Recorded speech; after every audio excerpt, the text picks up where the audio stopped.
రెండు డివిజన్లు ఉంటాయి అక్కడ. రెండు సార్, రెండు ఉన్నాయి సార్, అక్కడ రెండు ఉన్నాయి.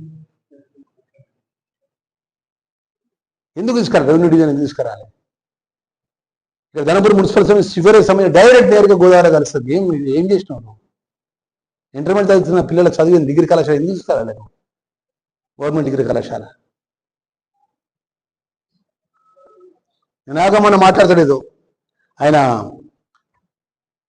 ఎస్సీ గురుకులకు సంబంధించిన అగ్రికల్చర్ కాలేజ్ తీసుకొస్తే లక్ష్మణ్ కుమార్ ఏం చేసిందంటాడు. నేను ఈరోజు చెప్తున్నా, ఈ ధర్మపురి నియోజకవర్గ ధర్మపురి ప్రజలు ఓట్లేస్తే గెలిపించే ఎమ్మెల్యే క్యాంప్ ఆఫీస్ ఇది. ప్రజల యొక్క క్యాంప్ ఆఫీస్, నా క్యాంప్, ప్రజల యొక్క క్యాంప్. ధర్మపురి ఎమ్మెల్యే శాసనసభ్యుడు క్యాంప్ ఆఫీస్లో ప్రెస్ ముందు చెప్తున్నా.